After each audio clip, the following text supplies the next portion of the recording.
Okay, this is great.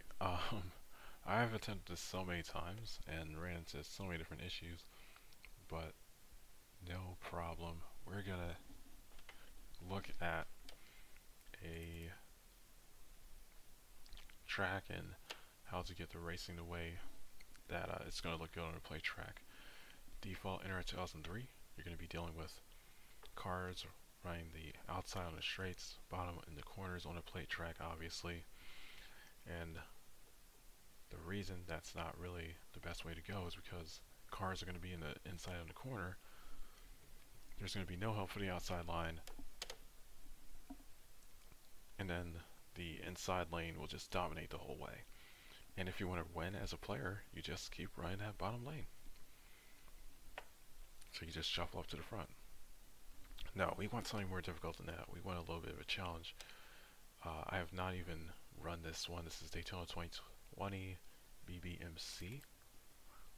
I'm just gonna go straight into this.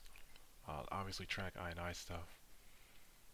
They already have the one qualifying lap and the other things that you would think would be modern rules and stuff. They have different settings here for the different series and all. Look at that. Paint grip 142, concrete grip is up. And so this is really going to drive in a very interesting manner, I would guess. The pacing speed limit is up there as well. Line modifier 2.0. Now, you might be wondering why this is important. Line modifier kind of tells how aggressively they go through a corner, how well they are at how good they are at guesstimating what speed is needed for a corner. So if I have this higher than 1.0, that means that they're kind of guessing a little bit more aggressively, than they should. If it's below 1.0, I'm going to highlight this number here. If it's lower than 1.0, then that means they're going to back off a little bit more cautiously. And this right here is 2.0. It means they're going to just hold it wide open, which you should at Daytona. You have squeeze percentage being set to a good amount, and this is just how likely they are to pull out to make a pass. Drafting distance. I think 2.5 should work for this. I always like my AI cars to race a little bit more aggressively. And then pace speed limit. I don't like spending too long under caution, so I sometimes just ramp that up. They have the pit speed limit set to 60. That's interesting. Okay, all these settings are good. It's not even about the track I&I though. Here's what. Oh gosh, did I say that? Don't save this, but we're gonna save this one. Yes. Okay. The real reason is when I just mentioned that about the outside lane versus inside lane. The best way that you can kind of ensure that the outside lane has a fighting chance, that it gets numbers, that the AI cards prefer it when they're going around and drafting and everything. What we're going to do is we're going to take the race.lp. We're going to change the name of this to race_old so that we still have it just in case.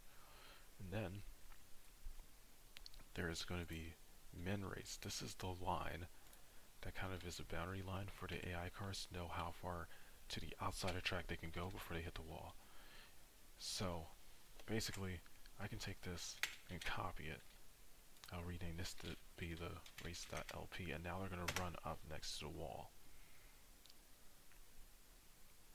We're going to go straight into a race. I want a car set up in here that's going to be good. There we go. This is already a setup that I would probably be likely to run. So just going to put that there. We're going to start in the back. So retro cars, modern Daytona. My graphics suck right now.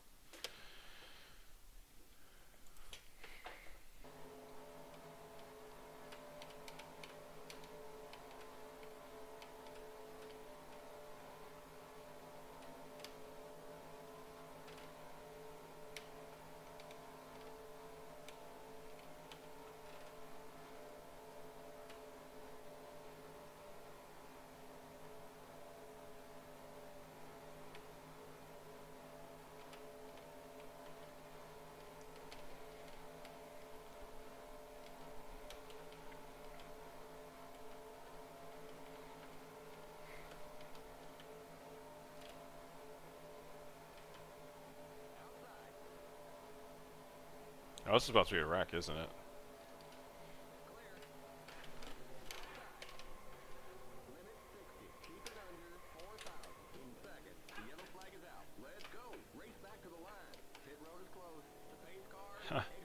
I called it. I don't know what happened, but something did.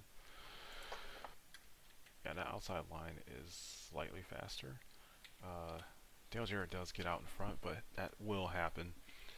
It's a kind of game of watching the inside and outside lines.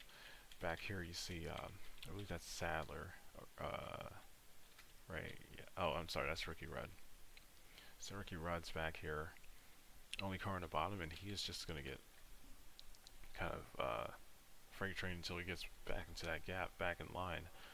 So you can't just pull to the bottom and expect to just automatically get the pass. You're going to have numbers with you and actually work for it a little bit.